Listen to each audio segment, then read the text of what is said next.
이 시간 하나님께서 우리에게 주시는 말씀은 누가복음 12장 1절에서 12절 말씀입니다. 신약 성경 114면입니다.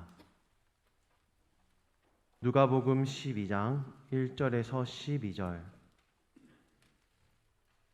누가복음 12장 1절에서 12절 제가 봉독해 드리겠습니다. 그동안에 무리 수만 명이 모여 서로 밟힐 만큼 되었더니 예수께서 먼저 제자들에게 말씀하여 이르시되 바리새인들의 누룩 곧 외식을 주의하라. 감추인 것이 드러나지 않을 것이 없고 숨긴 것이 알려지지 않을 것이 없나니 이러므로 너희가 어두운 데서 말한 모든 것이 광명한 데서 들리고 너희가 골방에서 귀에 대고 말한 것이 지붕 위에서 전파되리라. 내가 내 친구 너희에게 말하노니 몸을 죽이고 그 후에는 능히 더 못하는 자들을 두려워하지 말라. 마땅히 두려워할 자를 내가 너희에게 보이리니 곧 죽인 후에 또한 지옥에 던져 넣는 권세 있는 그를 두려워하라. 내가 참으로 너희에게 이르노니 그를 두려워하라. 참새 5마리가 2아사리온에 팔리는 것이 아니냐. 그러나 하나님 앞에는 그 하나도 잊어버리시는 바 되지 아니하는도다. 너희에게는 심지어 머리털까지도 다 세신 바 되었나니 두려워하지 말라. 너희는 많은 참새보다 더 귀하니라. 내가 또한 너희에게 말하노니 누구든지 사람 앞에서 나를 시인하면 인자도 하나님의 사자들 앞에서 그를 시인할 것이요 사람 앞에서 나를 부인하는 자는 하나님의 사자들 앞에서 부인을 당하리라. 누구든지 말로 인자를 거역하면 사심을 받으려니와 성령을 모독하는 자는 사하심을 받지 못하리라. 사람이 너희를 회당이나 위정자나 권세 있는 자 앞에 끌고 가거든 어떻게 무엇으로 대답하며 무엇으로 말할까 염려하지 말라. 마땅히 할 말을 성령이 곧 그때에 너희에게 가르치리라 하시니라. 아멘. 오늘 말씀을 생각하면서 한번 따라하겠습니다. 외식하지 않고 공개적으로 주님을 시인하겠습니다. 사람들이 제일 싫어하는 단어가 있는데요. 미움, 절망, 고독 이런 것도 있지만은 가장 상위권에 있는 것이 위선일 것입니다. 사람들은 누구나 위선을 싫어합니다. 착하지 않으면서 착한 척하고 또 앞에서는 좋은 말 하다가 뒤에서는 험담하는 소리를 하는 그런 사람들을 아주 싫어하죠. 차라리 앞에서 놔두고 이렇게 하면은 배신감을 느끼지 않을 텐데 앞에서는 좋은 말하고 뒤에서는 안 좋은 말 하면 이게 들릴 때는 마음에 참 아픔이 심한 거죠.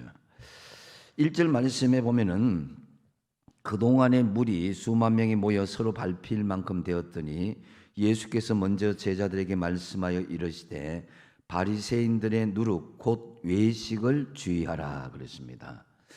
이렇게 겉과 속이 다른 신앙, 외식, 하이포크라시아에서요. 이것은 겉과 속이 다른 위선을 바리새인들에게 그렇게 경계하고 있습니다. 예수님께서 바리새인의 이런 위선적인 신앙을 누룩이라고 표현하는 것은 이런 위선적인 신앙이 누룩처럼 시간에 곰팡이처럼 확 퍼져나간다는 거죠. 초대교회 당시에는 이원론 사상이 상당히 팽배했습니다. 영지주의라 그러는데요. 육은 선하고 영은 악하다. 자, 육은 악하고 영은 선하다 이런 말이죠, 그죠? 근데 이 이원론 사상이 교회에 들어오니까 변질이 되고 말았습니다. 교회 안의 생활은 거룩하고 세상 속에 살아가는 것은 악하다라고 잘못 해석했습니다. 그러다 보니까 교회 안에서는 거룩한 그리스도인으로 살다가 교회 바깥에서는 전혀 다른 타락한 삶을 서슴없이 자행하고 말았습니다. 결국 이러한 사상은 세상 사람들에게 지탄의 대상이 되고 말았던 것입니다. 바리새인들은 원래 이런 어중간한 신앙생활하는 사람이 아니었습니다. 페르시스에서 이 바리새인들의 말의 원뜻은 분리된 자들이다, 이런 뜻이에요. 그래서 그들 스스로 세상 사람들과 분리되어서 하나님의 말씀을 정말 잘 지키며 살아보자고 뭉친 사람들이었습니다. 하나님의 말씀을 대충대충 지키며 사는 것이 아니라 하나님의 말씀을 철저히 지켜보자고, 세상과 분리되어서 하나님 안에서 철저히 살아보자고 결단했던 그런 사람들이었습니다. 물론 공개적으로 하기도 했지만은 기도도 정한 시간이 하였고 구제도 하였고 말씀을 암송하기도 했습니다. 그렇지만 시간이 지나면서 그들은 형식과 외식과 위선으로 변질되기 시작한 것이죠. 요즘 기독교인들이 코로나 때문에 먹고 살기 위해서, 코로나라는 특수 상황에서 라는 그런 여러 가지 이유가 있는데요, 이 위선적인 삶은 주님 앞에 합리화될 수가 없는 것입니다. 우리는 세상 속에서 세상 사람을 두려워하고 세상의 어떤 환경을 두려워하게 되면은 샤이 크리스찬이 되고 마는 것입니다. 자기 자신을 부끄러워하고 자기 자신이 믿음의 성도라는 것을 드러내기를 부끄러워하고 그렇게 숨기고 다니는 사람도 있습니다. 그래서 우리는 오늘 말씀에 보면은 두려워하지 않고 오픈 크리스찬이 되어야 된다. 나는 예수 믿는 사람입니다. 내가 믿는 예수님을 믿어보십시오라는 그런 담대함이 있어야 될 줄 압니다. 그래서 이 위선은 사람들만 싫어할 뿐만 아니라 예수님도 굉장히 싫어하셨습니다. 누가복음 6장 46절 말씀에 너희는 나를 불러 주여 주여 하면서도 어찌하여 내가 말하는 것을 행하지 아니하느냐 그랬습니다. 주님을 이름을 부르면서 믿음 안에서 살아간다고 하면서 어떻게 너희들이 삶에 행함이 없느냐라고 주님께서 책망하시는 거죠. 그렇다면 우리가 왜 외식을 하지 말고 또 세상을 향해서 두려워하지 말아야 되는가, 이것을 우리가 알아야 되는데요, 오늘 본문 말씀에 먼저 언젠가 드러나고 알려질 날이 있기 때문입니다. 2절 말씀에 감추인 것이 드러나지 않을 것이 없고 숨긴 것이 알려지지 않을 것이 없다고 그랬습니다. 여러분, 세상이 우연히 돌아간다고 생각하십니까? 우리가 살고 있는 삶의 배후에는 철저한 하나님의 계획하심과 섭리함이 있음을 믿으시기 바랍니다. 그래서 여러분이 살고 있는 모든 삶의 현장 가운데는 하나님이 아주 은밀하게 같이 역사하시고 하나님께서 그 배후에 섭리하신다라는 사실을 알아야 될 것입니다. 그래서 우리는 이 주님이 우리와 함께 하시고 우리 배후에 늘 계신다는 생각을 하면은 외식을 할 수가 없는 거예요. 우리 신앙을 숨길 수가 없는 것입니다. 당당하게 우리 신앙을 드러낼 수 있어야 되는데, 그런데 이 바리새인들은 외식적인 모습은 하지만은 그러나 진정한 그런 성도의 삶의 모습은 살아가지 못했던 것입니다. 2절 말씀에 보니까 감추인 것이 드러나지 않을 것이 없고 숨긴 것이 알려지지 않을 것이 없다 그랬습니다. 언젠가는 다 드러날 것이라는 거죠. 우리가 주님 앞에 섰을 때에 우리 인생의 필름처럼 쫙 숨겨진 그것까지 다 드러날 날이 있을 것입니다. 이 말씀은 잠언서 12장 14절과 성격이 비슷한 말씀인데요, 한번 같이 한번 읽어보겠습니다. 시작. 하나님은 모든 행위와 모든 은밀한 일을 선악간에 심판하시리라. 아멘. 그러니까 우리의 모든 행위, 은밀한 일들을 선악간에 심판하신다는 거죠. 모든 것이 만천하에 드러날 것이다라는 거죠. 결국 심판대 앞에서 우리가 숨길 것이 아무것도 없습니다. 그렇기 때문에 우리가 이 세상을 살아갈 때에 내가 예수 믿는다는 것, 이걸 공개적으로 드러낼 수 있어야 되고 그것을 자랑스럽게 여길 수 있어야 되는 것입니다. 3절 말씀에 이러므로 너희가 어두운 데서 말한 모든 것이 광명한 데서 들리고 너희가 골방에서 귀를 대고 말한 것이 지붕 위에서 전파되리라 그랬습니다. 어두운 데서 말한다. 그러니까 뒷말, 뒷담화 하기를 즐기는 위선을 주의할 것을 말씀하고 있습니다. 사람이 제 아무리 감추고 숨기며 어두운 곳에서 골방에서 비밀스럽게 말을 한다 해도 결국에는 그것이 드러나고 알려지고 전파되어진다는 것입니다. 낱말은 새가 듣고 반말은 쥐가 듣는다. 우리 속담에 이런 것도 있잖아요. 여러 사람들을 잠시 속일 수 있고 또 한 사람을 오랫동안 속일 수 있을지는 모르지만은 모든 사람들을 영원히 속일 수는 없습니다. 언젠가는 모든 것이 다 드러나게 되어 있는데요. 당사자가 없을 때에 우리가 더더욱 좋은 말을 하고 칭찬하는 말을 해야 될 것입니다. 그래서 흔히들 이런 말 하죠. 이건 비밀인데 니한테만 말하는 건데, 이런 말하는 사람 치고 뒷담하지 않는 사람이 없습니다. 우리는 뒷담도 하지 말고 남의 뒷담에도 신경 쓰지 말고 언젠가 드러나고 언젠가 알려주실 주님만 바라보시기 바랍니다. 실컷 예수님께서 내 양을 먹이라, 내 양을 치라 이렇게 사명받은 베드로가 주님께 또 뒷담을 늘어놓는 거예요. 요한복음 21장 21절 하반절에 주님, 이 사람은 어떻게 되겠습니까? 다시 말해서 자신은 주님께서 원하지 않는 곳으로 띠를 띄우고 고난의 길을 가는데 왠지 자기만 손해보는 것 같다는 느낌이 드는 거예요. 요한이는 어떻게 될까요? 이걸 이제 공색하게 이제 예수님께 뒷담 비슷하게 이야기하죠. 그러니까 우리 주님께서 뭐라고 그러십니까? 요한복음 21장 22절에 내가 올 때까지 그를 머물게 하고자 할지라도 내게 무슨 상관이 있느냐? 너는 나를 따르라 그랬습니다. 다시 말해, 너는 신경 다 끄고 네 할 일이나 하고 나를 따르라, 이런 말씀 아니겠습니까?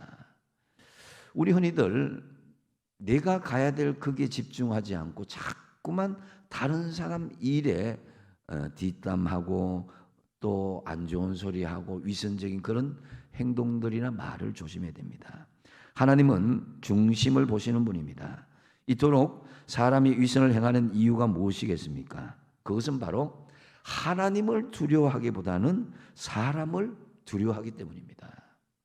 그래서 예수님은 두 번째로 두려워하지 말아야 할 것과 두려워할 것을 완전히 구분할 것을 말씀하고 있습니다.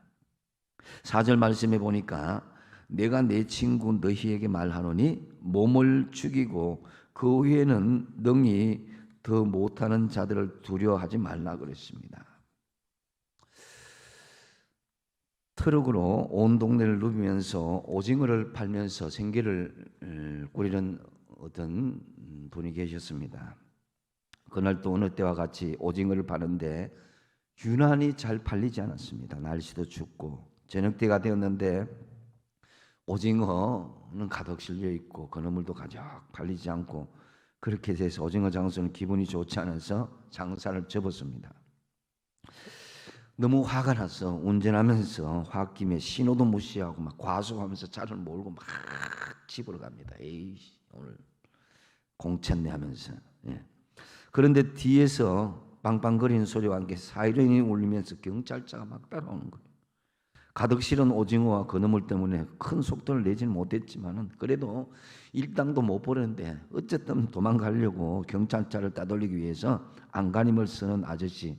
그렇지만 포기지 않고 끝까지 따라온 경찰관. 아이고, 오늘 일당도 못 벌었는데 돈 다 날렸네 생각하면서 추격전을 벌인 지 20여 분, 오징어 장수는 결국 경찰 따돌리는 것을 포기하고 갓길에 차를 세웠습니다. 차에서 내린 경찰관이 오징어 장수에게 달려오면서 한마디 합니다. 아저씨, 오징어 한 축만 주세요. 사실 경찰 아저씨가 딱지 뗄 줄 알았는데 오징어 사러 온 것입니다. 우리와 하나님의 관계에서도 이렇게 오해할 수 있습니다. 하나님께서는 일편단심 우리를 사랑하고 지키시는데 우리는 환경 때문에 하나님을 우리 마음대로 생각하고 판단합니다. 하나님께서는 왜 나를 이렇게 힘들게 하시나? 나를 왜 이렇게 괴롭히고 내가 원하지 않는 길로 가게 하시나?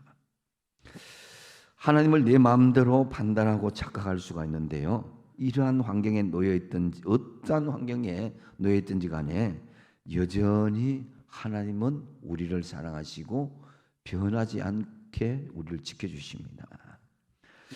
4절 상반절에 다시 보시면은 내가 내 친구 너희에게 말하노니 그랬습니다. 우리를 예수님의 친구라고 부르고 있습니다. 이 얼마나 놀라운 신분 상승입니까? 우리를 종의 하나로 영접해 주신다 할지라도 감지덕진데, 그런데 우리를 하나님의 아들과 친구 삼게 해주시고 하나님의 자녀 삼게 해주신다니, 그러면 우리가 뭐가 더 필요하겠습니까? 좀 더 건강하지 못해서, 좀 더 가지지 못해서, 좀 더 높아지지 못해서 우리가 불만하는 것 자세히 생각해 보십시오.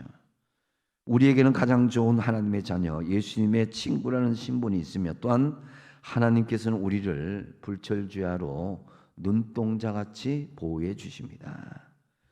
그래서 두려워하지 말아야 할 것과 두려워할 것을 잘 구분할 수 있어야 됩니다. 4절 하반절에 보면은 몸을 죽이고 그 후에는 능히 더 못하는 자들을 두려워하지 말라 그랬습니다. 이 세상에 우리 몸을 죽이고자 하고 해코자 하는 사람들을 두려워하지 말라는 거예요. 그렇다면 무엇을 두려워야 됩니까? 5절 말씀 같이 한번 읽어보겠습니다. 시작. 마땅히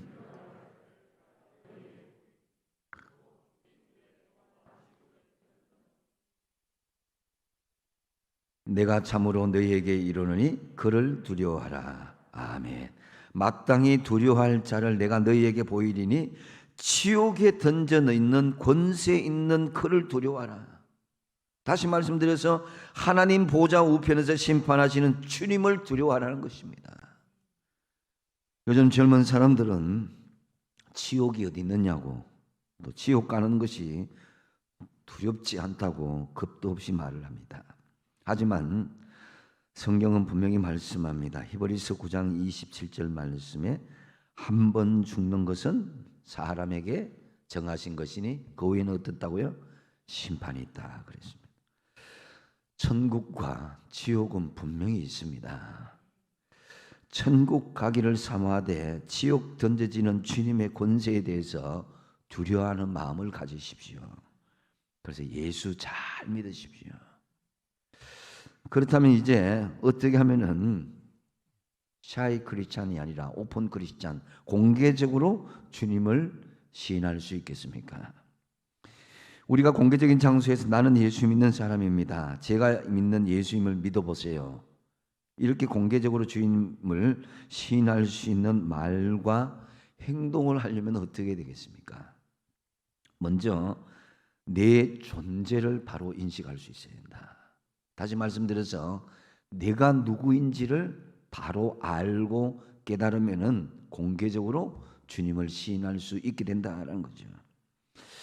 그래서 6절 말씀에 보면은 참새 5마리가 두 아사리온에 팔리는 것이 아니라 그러나 하나님 앞에서는 그 하나도 잊어버리는 바 되지 아니하는도다 그랬습니다. 당시 시장에서는 이 한 아사리온, 지금 하면은 500원 정도 될까요? 그렇게 되면 2마리 참새를 줍니다. 그리고 두 아사리온 한 1,000원 정도를 주면은 이 참새 4마리에다가 덤으로 1마리를 더 끼워주는 거예요. 그래서 참새가 5마리인 것입니다. 덤으로 끼워 팔리는 존재감 없는 참새 1마리까지도 하나님은 기억하고 계시다는 거예요. 그런 참새보다 너희들이 귀하지 않느냐 그랬습니다. 당시 부자들은 소갈비를 뜯고 평민들은 양다리를 나눌 때에 가난한 사람은 비둘기 1마리를 먹을 수 있었습니다. 그러나 명절이 되었을 때 그보다 더 가난한 사람들은 참새를 사서 참새 다리를 씹어야 했습니다. 그것도 덤으로 끼어 팔린 참새 1마리. 하나님이 얼마나 자상하게 우리를 돌보신다는 것을 덤으로 얹어준 이 참새 1마리를 기억하듯이 우리를 기억하고 계신다는 거예요. 주님은 그래도 하나님의 사랑을 의심하는 연약한 사람들에게 구체적으로 말씀하십니다. 7절 말씀 같이 한번 읽어보겠습니다. 시작. 너희에게는 심지어 머리털까지도 다 세신 바 되었나니 두려워하지 말라. 너희는 많은 참새보다 더 귀하니라. 아멘. 하나님이 왜 머리털을 세십니까? 하나님께서 할 일이 없어서 머리털을 세는 것이겠습니까? 그것은 사람들이 무관심한 영역까지 하나님은 다 알고 계시고 관심을 가지고 있다는 거죠. 그 누구도 관심을 갖지 않는 영역, 그 부분을 하나님께서는 깊은 관심을 가지고 있고 내가 생각하지 못한 영역까지도 하나님은 다 알고 계신다는 거예요. 그래서 하나님은 내가 알고 있는 나보다도 더 나를 잘 알고 계시는 거예요. 그래서 막상 이 본인 당사자도 알지 못하는 사실까지 하나님은 깊은 애정을 가지고 있다. 하나님 이런 것까지 나를 살피시고 이런 것까지 나에게 긍휼의 마음을 베푸시고 사랑하십니까? 하는 그 마음인 거죠. 그래서 하나님은 참새와 같고 머리 하늘과도 같은 작은 부분까지도 돌보고 지켜주시고 섭리하신다는 거죠. 한번 따라할까요? 하나님은 내가 모르는 부분까지 아시고 관심을 가지고 섭리하신다. 아멘. 예. 우리는 우리 아는 영역에서만 하나님을 생각하지만은 하나님은 훨씬 우리보다도 깊고 넓고 높은 생각을 가지고 있다는 거예요. 하나님의 자녀인 우리가 참새 한 마리보다 못하겠습니까? 머리카락 하늘보다 못하겠습니까? 우리는 참새보다 귀하고 머리털보다 소중한 존재입니다. 특히 우리는 두 나라에 속한 존재입니다. 먼저는 이 땅에서 세상 나라고 나중에 하나님 나라의 백성인 것입니다. 우리는 이 두 나라에 속한 것을 언제나 자랑스럽게 생각해야 되는데 궁극적으로 가야 될 하나님 나라의 백성이라는 것을 알아야 되는 것입니다. 그래서 나의 존재가 어떤 것인지를 깨닫고 안다면, 이만큼 소중한 것인 것을 안다면은 내가 어찌 주님을 공개적으로 부끄러워하고 사람들에게 말하기를 두려워할 수 있겠냐 이거죠. 그래서 내 존재를 잘 인식하는 것이다. 그리고 두 번째 보면은 시인과 부인하는 사이에서 분명히 선택할 수 있어야 되는 거예요. 8절과 9절 말씀을 같이 한번 읽어보겠습니다. 시작. 내가 또한 너희에게 말하노니 누구든지 사람 앞에서 나를 시인하면 인자도 하나님의 사자들 앞에서 그를 시인할 것이요 사람 앞에서 나를 부인하는 자는 하나님의 사자들 앞에서 죽임을 당하리라. 아멘. 자, 우리는 하나님에 대한 시인, 믿음의 고백이죠. 이것을 공개적으로 할 수 있는 믿음의 자세를 가져야 되는데 상황에 따라서 어떤 데는 시인하고 어떤 데는 부인하고 어떤 데는 침묵하고 이래서는 안 된다는 거죠. 사랑은 고백하는 성질을 가지고 있습니다. 사랑하면 반드시 고백할 수밖에 없습니다. 고백하는 용기가 없는 사람은 그 사람에게 선물이나 아니면 편지를 전해주기도 합니다. 지금 저희 집에는 지금 읽으면 참 낯뜨거운 사랑 편지가 2 가방 가득 있습니다. 그렇기 때문에 지금 사랑이 성립된 것입니다. 믿음은 고백입니다. 내가 주님을 믿습니다. 주님을 믿되 나에게는 예수님이 최고입니다. 죽을 때까지 믿겠습니다. 주님을 공개적으로 시인하든지 부인하든지 분명히 선택하십시오. 그래야 하나님과 천사들 앞에서 시인하고 인정하시겠다는 것입니다. 예수님께 인정을 받고 싶으면 사람들 앞에서 딱 부러지게 우리의 신앙을 공개적으로 시인하고 고백할 수 있어야 되는 거예요. 고백하는 믿음이 진정한 믿음입니다. 중간지대는 없습니다. 어중간하게 이랬다 저랬다 이게 하는 게. 분명히 내가 예수님을 믿는 하나님의 자녀임을 공개적으로 선택하고 선포하셔야, 그래야 하나님께서 우리를 지켜주시고 우리가 주님의 심판의 자리에 부인을 당하지 않을 수가 있습니다. 10절 말씀 같이 한번 읽어볼까요? 10절 시작. 누구든지 말로 인자를 거역하면 사하심을 받으려니와 성령을 모독하는 자는 사하심을 받지 못하리라. 아멘. 말로 인자를 거역한다. 이것은 초기 예수님을 잘 모르는 사람이 말로 뭐 예수님 그 뭐 선한 게 나오겠나 뭐 되겠나 이런 것까지는 회개해서 사함을 받을 수 있다는 거예요. 하지만 성령께서 말씀하시는 그 역사를 방해하고 하나님의 진리를 방해하는 사람은 사하심을 받지 못한다는 거죠. 이것은 바로 성령 회방을 하는 죄에 해당되는 것입니다. 예를 들면 사도행전에서 아나니아와 삽비라 이 두 사람이 등장하는데요. 너무나 말씀의 은혜를 받고 자기의 전 재산을 다 들여서 주님께 바치겠다고 그랬습니다. 그런데 성령께서 그 마음을 주셨을 때 그대로 해야 되는데 그들은 그들의 재산 반만 이렇게 드리고 그리고 베드로가 물었을 때도 베드로를 속였습니다. 이것은 성령을 속이는 것이고 하나님을 공개적으로 거부하는 것과 같은 것입니다. 차라리 이 성령의 어떤 고백을 그들이 이제 스스로 처음부터 고백을 그렇게 하지 않았더라면은 그까지는 가지 않았을 거예요. 근데 참 성령께서 말씀하실 때에 그들이 온전히 실천하지 않고 거짓을 했다는 거죠. 거짓으로. 그걸 당당하게 아나니아와 삽비라가 그렇게 드러냈을 때에 그들은 죽임을 당할 수밖에 없었다라는 거죠. 이 초대교회의 시범 케이스와 같이 성령 회방죄가 이렇게 심각하다는 것을 예시하고 있는 것입니다. 그래서 공개적으로 주님을 우리가 시인하기 위해서는 중요한 자세는 세 번째로 나를 통해 이루실 성령님의 사역을 믿고 의탁하는 거예요. 11절 말씀 같이 한번 읽어볼까요? 시작. 사람이 너희에게 회당이나 위정자나 권세 있는 자 앞에 끌고 가거든 어떻게 무엇으로 대답하며 무엇으로 말할까 염려하지 말라. 아멘. 자, 유대 지도자들은 초대 교인들을 이단으로 몰았습니다. 그러기에 초대 교인들은 고발을 당해서 회당으로 끌고 오기도 하고 사회를 어지피는 자로 로마 정부에 고발당하기도 했습니다. 만약 그런 상황에서 기독교인들이 무기력하게 이단으로 몰려 죽임을 당하고 예수를 부인하게 된다면은 복음이 전달할 수 있는 그런 역사가 일어나지 않았을 것입니다.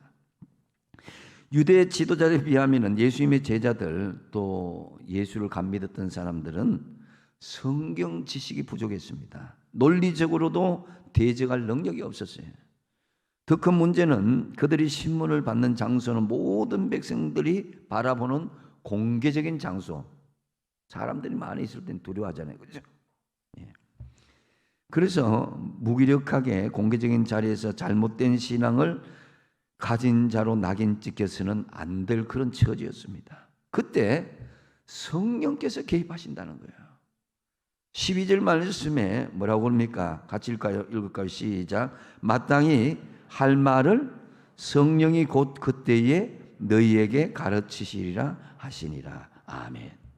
여러분, 나를 공개적으로 우리가 주님을 시인하기 위해서는 나를 통해서 이루시는 성령님의 사역을 믿고 의탁할 수 있어야 돼요.